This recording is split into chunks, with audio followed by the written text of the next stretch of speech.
Okay. Okay. వసతి హ్మ్. దీవెన, విద్యా దీవెన డబ్బులు తల్లుల అకౌంట్లో వేసాడు. ఈ ఓకే. తల్లుల హ్మ్. మూలంగా ఇబ్బంది పడ్డారు పిల్లలు. హ్మ్. అంటే అందరూ కాదు, ఒక 20-30% మంది ఆ తల్లులు అవును. వాడేసుకునేవాళ్ళు. హ్మ్. ఆ కాలేజీలో వాళ్ళు అందుకని కోపగించుకున్నారు. కాలేజీలో హ్మ్. వాళ్ళకి జగన్ అంటే ద్వేషం. హ్మ్. ఎందుకంటే ఈ తల్లులు జగన్ ఎందుకు పెట్టాడు అది? రెస్పాన్సిబిలిటీ కోసం. ఈ డబ్బులు హ్మ్. కట్టడానికి కాలేజీకి వెళ్ళి వాళ్ళతో ఒకసారి కనుక్కుంటారు తమ పిల్లలు చదువు ఎట్లా ఉంది హ్మ్. అన్నటువంటిది. హ్మ్. ఇంకోటి డైరెక్ట్ ఫీజు రియంబర్స్మెంట్ ఆ కాలేజీ మేనేజ్మెంట్కి ఎత్తుంటే పిల్లలకి అసలు ఆ టేస్ట్ తెలియట్లా, ఆ ఇంపాక్ట్ కరెక్ట్. తెలియట్లా తల్లిదండ్రులకి. హ్మ్. అందుకోసం హ్మ్. అని చెప్పేసి ఆ ఇంపాక్ట్ తెలియడం కోసం చేస్తే వీళ్ళు అవి హ్మ్. వాడేసుకుని కొంతమంది హ్మ్. నాకు తెలిసిన స్కూల్ కాలేజీల మేనేజ్మెంట్స్ ఉన్నారు. వాళ్ళు హ్మ్. చెప్పేవాళ్ళు, హ్మ్.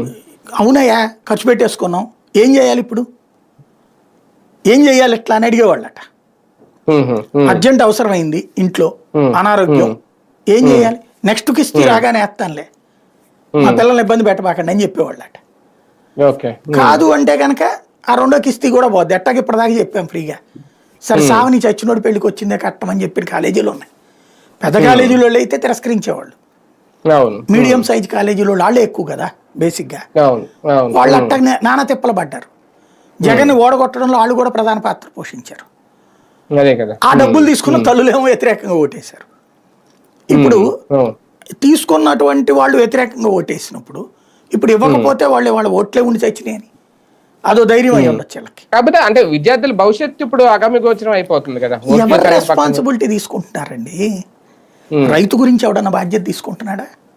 అదే కదా! హ్మ్. విద్యార్థి గురించి ఎవరైనా బాధ్యత తీసుకున్నాడా? పర్యావరణం జగన్ ఉన్నప్పుడు హ్మ్. ఎన్‌జీటీలకు వెళ్ళి అబ్బో అసలు ఏమి సొల్లుపన్యాసాలు చెప్పేవాళ్ళు.